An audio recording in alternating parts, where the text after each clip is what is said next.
Oi pessoal, estamos de volta com os nossos vídeos sobre Bíblia e teologia.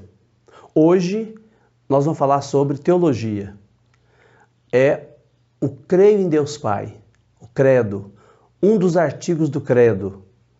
Credo é o símbolo apostólico mais antigo, o menor. O maior é o símbolo niceno-constantinopolitano, que é mais recente.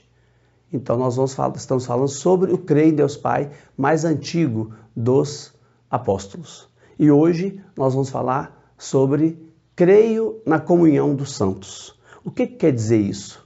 Creio na comunhão dos santos.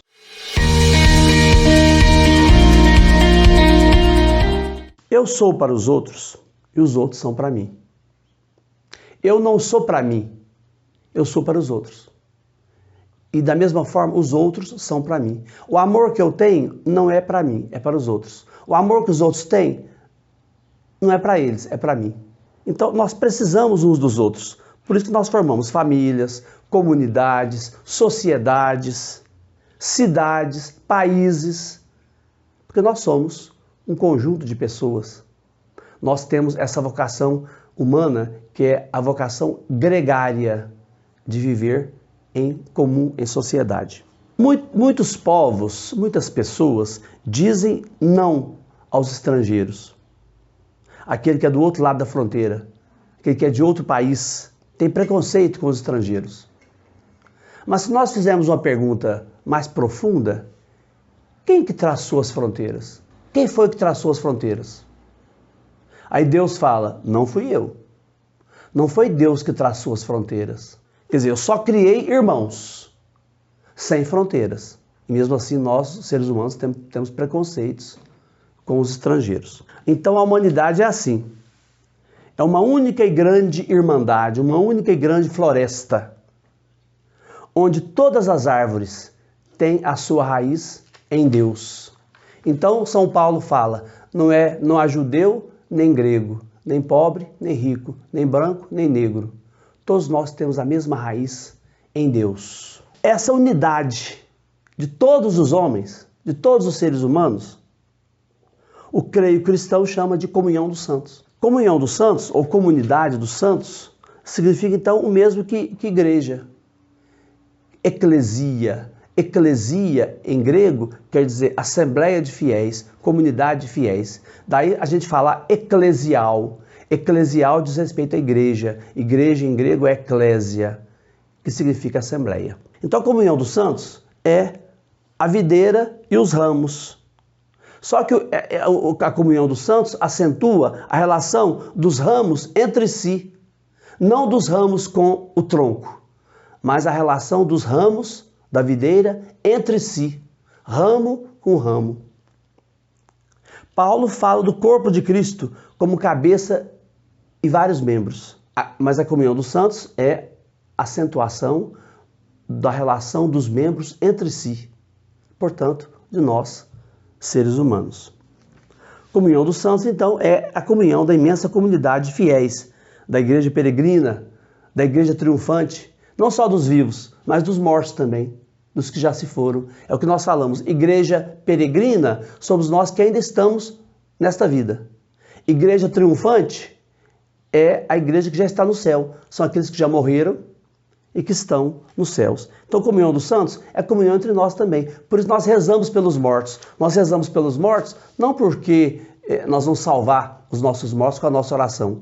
Nós rezamos pelos mortos para estar em comunhão com eles. É uma comunhão espiritual, uma comunhão mística, porque os mortos também são igreja, estão diante de Deus. É a igreja peregrina e a igreja triunfante. E comunhão dos santos é também a inserção da vida de cada um dos filhos de Deus na vida de todos os outros. É um interrelacionamento entre nós. Porque uns dependem dos outros. Cada um de nós depende dos outros. Eu não faço a minha roupa, eu não produzo a minha comida, então nós dependemos uns dos outros. Isso também é comunhão dos santos. Então todos nós estamos inseridos em Cristo. E através de Cristo, de Jesus, estamos ligados ao Pai. E também ligados pelo Espírito Santo a todos os nossos irmãos. Nós todos estamos numa grande interligação. Santos, nessa linguagem nossa, na linguagem do Novo Testamento, santos não são só os que morreram e foram beatificados, canonizados. A gente fala Santo Antônio, São Pedro, São João, Santa Paulina, Santa Dulce dos Pobres. Não, santos não é só isso, né? Na Bíblia, o povo de Deus é Israel, chamado de santos. Depois de Israel, os cristãos, também chamados de santos. Então, santo não é só aquele que está no céu, que faz uma imagem para ele. Santos somos todos nós cristãos. Paulo fala isso, né? São Paulo chama de santos todos os fiéis das comunidades cristãs. Não tem referência nenhuma a uma perfeição pessoal. Ah, porque é perfeito é santo. Nada disso. Santo é todo fiel. A igreja é santa e pecadora, né? Não está falando de nenhuma perfeição da pessoa, para dizer que ela é santa, não tem defeito, não tem pecado. Não é nada disso. Santo para São Paulo é todo fiel da comunidade cristã. Santidade indica, então, a nova dimensão da pessoa que foi batizada. A quem é batizado tem uma missão diferente de quem não foi batizado. Santidade, então, é essa dimensão nova que nós adquirimos com o batismo. A palavra comunhão significa comunhão. E essa comunhão é realizada, como diz São Paulo na segunda carta aos Coríntios, pela graça de nosso Senhor Jesus Cristo, pelo amor do Pai e pela comunhão do Espírito Santo. Né? Dentro dessa grande comunhão católica, quer dizer, do mundo inteiro, né? Católico quer dizer universal, dessa grande comunhão universal, dentro dela estão o povo judeu, os cristãos, os muçulmanos, os ateus, os indiferentes, todos estão dentro dessa universalidade da igreja.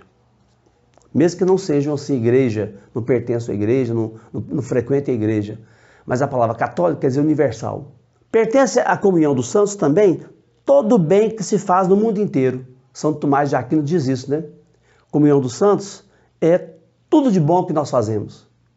Essa reunião de toda a bondade que nós exercitamos. É a comunhão dos santos. Santo Tomás de Aquino diz ainda no seu comentário ao símbolo dos apóstolos, ele fala assim: assim como no corpo natural, a ação de um membro resulta em vantagem para todo o corpo, assim também no corpo espiritual, que é a igreja. No corpo natural, o braço tem a sua função e a mão tem a sua função, a boca tem a sua função, o estômago tem a sua função. Então, todos os membros colaboram para o bem do todo, da pessoa inteira. Assim, na igreja, né? Cada ação de cada membro resulta em vantagem para todo o corpo. Então, a comunhão dos santos é a comunhão de todos os homens de boa vontade, cristãos ou ateus, todos têm essa união uns com os outros. Na antiga tradição da igreja, a comunhão dos santos era a participação nas coisas da igreja, começando pelos sacramentos, especialmente pela Eucaristia. A Eucaristia nos une, nos faz um corpo comum. Todos nós comungamos do mesmo pão, que é Jesus. A comunhão dos santos é a comunhão eucarística, que une as igrejas espalhadas pelo mundo inteiro, numa única igreja, através do mesmo e único corpo de Cristo. Então, há uma união entre nós todos da Igreja Católica. Se você vai numa missa na China, o esquema é o mesmo. Está missa no Japão, na Índia, no Brasil, nos Estados Unidos. Então, o esquema da missa é o mesmo. Quer dizer, todos estão unidos pelo mesmo rito eucarístico, pela mesma celebração eucarística. Os 7 sacramentos nos fazem comungar realidades comuns a todos, nas diversas situações da nossa viagem por esse mundo. Então, todos nós recebemos os sacramentos, do começo da vida até o fim da vida. No começo é o batismo, depois o final é a unção, a extrema unção que a gente fala, né? A última unção, quando a pessoa está para morrer. Então, os sacramentos acompanham a gente a vida inteira. É a comunhão entre nós. Na Trindade, existe essa comunhão entre o Pai, o Filho e o Espírito Santo. Eles não brigam, um não quer ser o outro, um não maltrata o outro. Então, Pai, Filho e Espírito Santo são a mesma Trindade. A comunhão que existe entre nós é reflexo da comunhão que já existe na Trindade. Nós somos criados pelo Deus Trindade, então existe em nós também a mesma comunhão que existe dentro, no interior, na intimidade da Santíssima Trindade. A comunhão com os nossos mortos também existe através da ressurreição de Jesus, que liga os dois mundos. Então, a ressurreição de Jesus vence a morte. Então, a morte é só uma passagem. Qual é que é a porta para a gente entrar no mundo dos que estão na igreja triunfante, no céu? A morte. Quem quer ir para o céu? Todo mundo quer. Quem quer morrer? Ninguém quer. Não tem jeito de ir para o céu sem morrer.